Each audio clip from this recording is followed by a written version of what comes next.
My boy said in the chat, Nets and 4. I told him Nets and 4 my ass. That's what it is. Yo, what's good, YouTube? It's your boy AJ. I'm here with Rage. It's Nets Kingdom. Make sure you hit that like button, subscribe, hit that notification bell so you don't miss any breaking Nets news. Also, follow us on Instagram and Twitter, scrolling at the bottom, netskingdom.net for all your latest Nets articles. So, Dennis Schroeder came out. We saw the soccer highlights earlier this couple, I think it was a couple weeks ago. Dennis playing pro soccer, but he spoke, and shout out to Eric Slater, friend of the show. Eric Slater dropped an article on Dennis Schroeder. I'm gonna read the quote real quick. It says, Brooklyn is really a cool, great organization, quite family orientated. I definitely like to stick around for the long haul, Schroeder said. My agent and I feel like the Nets liked how I contributed. I brought in more defense, teamwork, and displayed leadership. But if someone as exceptional as Giannis Antetokounmpo or another superstar wants to join Brooklyn, the Nets could make deals to acquire that player. And that's why nothing is certain in the NBA. Dennis averaged 14, 6 assists.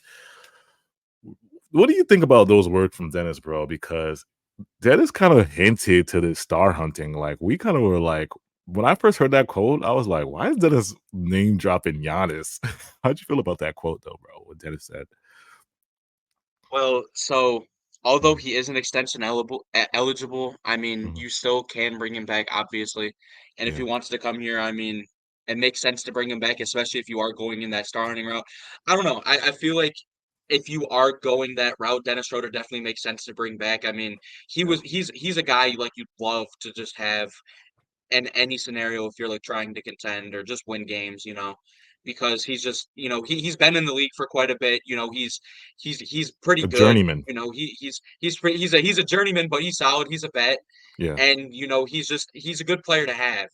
And I think in a scenario where you're actually going and trying to win games, if that's instantly, which it seems like that might be the route that we're heading, Dennis Schroeder definitely makes sense to bring back. And I mean, those are, I guess good words if we're going in this route. Yeah, because when I first heard it, I was like, okay, I don't think we need to extend Dennis. Like, you think in the big picture, I'm like, why should we extend Dennis? But then in my mind, I'm like, okay, if we do go for a Donovan or if we do go for a Brandon Ingram, then it definitely makes sense because Dennis would be a perfect point guard for like a contending team, like you were saying, backup point guard. He comes off the bench if you have a star or you have a starting lineup. Comes off the bench, he'll give you 13. He'll give you. And now what surprised me, I'm going to tell you to read his stats, but his 3-point shooting this year. That's what really surprised me because Dennis kind of grew from when he first got into the league. He was a really, really bad shooter. Like his form wasn't the best. It wasn't, his mechanics were terrible. People, you remember those series when we would used to watch Dennis on the Lakers and OKC, they would like sag off Dennis really crazy. Like they would they would back off Dennis. Like he was they would Ben Simmons him sometimes, like when he was on the Lakers. And then this season, it's like he was incredible from three. I'm like, when did Dennis start shooting like this? But yeah, what was his stats for this year, bro? So from this year, like you said earlier, he averaged 14.6 points per game, 6 assists. He shot 41% from the three this past year. Shot 42.4% from the field. So obviously just kind of but the Yeah. 3-point percentage is absolutely ridiculous. It was over, like, this is the first season he's ever shot over 40% from Wow. three in a season. And yeah, Wow, that's it's crazy. it's ridiculous. The next closest season was back in 2019-2020, where he was the six-man runner-up. So do you think there's a reason why he shot like out of his mind this year? Or do you think it was just like you said, it was just because people think he couldn't shoot, so they would just leave him open and he just got better at shooting? Or do you think it was because when he first got on the team, right? I I noticed a big change because he kind of installed like Cam needed a guy to feed him. Claxton needed a guy to feed him, and he instantly changed it. Like I noticed the playmaking immediately because like he would throw Clax a bunch of alleys. He would hit Cam coming off screens. But why do you think he shot out of his mind this year? Like I'm really surprised about the shooting. But Do you think if next year, if Dennis is on the team, he's gonna keep shooting like this, or you'll see is this the Mikal Bridges effect? Like is it just at the deadline you're excited, you got the emotions, and you want to show out, and then next year when everything settles down, you go back to normal. I would Like, probably what do you think? settle it down, like, a Mhm. little bit, but if, like, he could continue that pace, I mean, that's all you can hope, like, when Mikal Bridges had, the after the trade deadline, when we traded for him, we had that spectacular, second half of that Yeah, the second half of that year, and we were like, if he can play like this again, this guy is like all NBA caliber, like because he was really playing to that level, averaging 26 points or like 25 points on top of being the number one defender. Like yeah, he was actually like looking like that guy. If we remember when we played the Celtics last year, and he really did that. Like yeah. he dropped like Bodied almost them. 40, Yeah, you know, and it was ridiculous. But Dennis Schroeder, it makes sense why, like, just him wanting to show out, because like, he is a journeyman, and yeah, it's clear that he wants to find a home to have yeah. at He least wants to for the find a home. foreseeable future, just because he's been bouncing around teams. And Yeah, realistically, if, like I said, if we are going the star hunting route, he is a very good guy to have, and I would like to extend, and I would like to, just have him back on contract. But yeah. I mean, I guess in the hindsight of things, like, it just really depends on what route you go. Yeah, and that's a great point because let me read this last point, then we'll get out of here. So Eric Slater in his article said, if the Nets pursue a star this summer, the veteran floor general would be a prime candidate to be used as a salary filler in a trade. Cam Johnson and Dorian Finney-Smith fall into the same category. Schroeder is entering the final year of his contract at $13 million in 2024-2025, while Johnson and Finney will make 23.6 and 14.9. So Schroeder could be used in this as a salary filler in a trade, but in my opinion, like the Nets desperately need a point guard.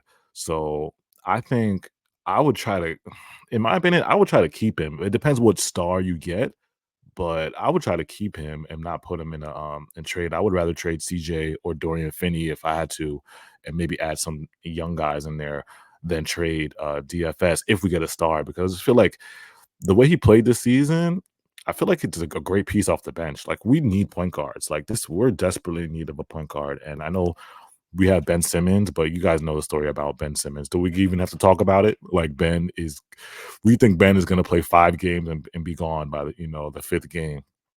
So it's hard to rely on Ben Simmons, and it sucks with this franchise because the franchise put Ben and like last year, our offense was centered around Ben Simmons. Like they've developed plays around Ben.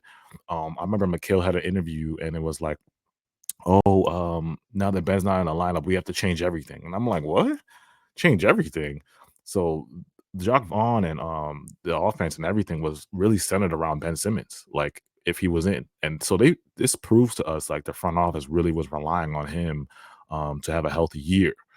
And so it's just this is why it's hard to do a roster construction with this team, bro, because it's like you're relying on something that you can't trust. So that's why this point guard issue is going to be tricky. It's like if you Yeah, and rebuild, that's why Dennis Schroeder was kind of yeah, like a breath of fresh air almost, because yeah, our offense was literally centered around Ben Simmons, which was crazy. It was clear that our intentions were to have him for this season, obviously. yeah, But that would, to go into the season and banking on him being healthy is really, really, that's a crazy route to go. It's just, yeah, very premature. But, the thing is that Dennis Schroeder, even in the stay put route, which we know the Nets can still go, we know that although we've obviously expressed that that's not what we want to do. It makes yeah, sense as a route that we would go if Sai is just okay with keeping Marks, and yeah, it just makes sense. I'm not comfortable with Sean Marks doing that, but it makes sense as a route. And Dennis Schroeder also makes sense because he's just in the last year of his contract. And if we're yeah. trying to attract a star in 2025, maybe in preparation to It's a maybe valuable in piece because it's preparation to that expiring. 2025 season, Yeah. you trade him in the trade deadline, and then that offseason you are able to use a first round pick in, a trade or something. Yeah. So stay put. You would keep Dennis. Rebuild. Dennis, get the heck out of here. Star hunt. I would rather keep Dennis off the bench. So that's kind of like those three out routes that we kind of explained. So make sure you hit that like button, subscribe, follow us on Instagram at Nets Kingdom 1. Twitter at Nets Rage, at Nets Kingdom AJ. We'll be back. Thank you guys so much. Hit that like button for us. We'll be back.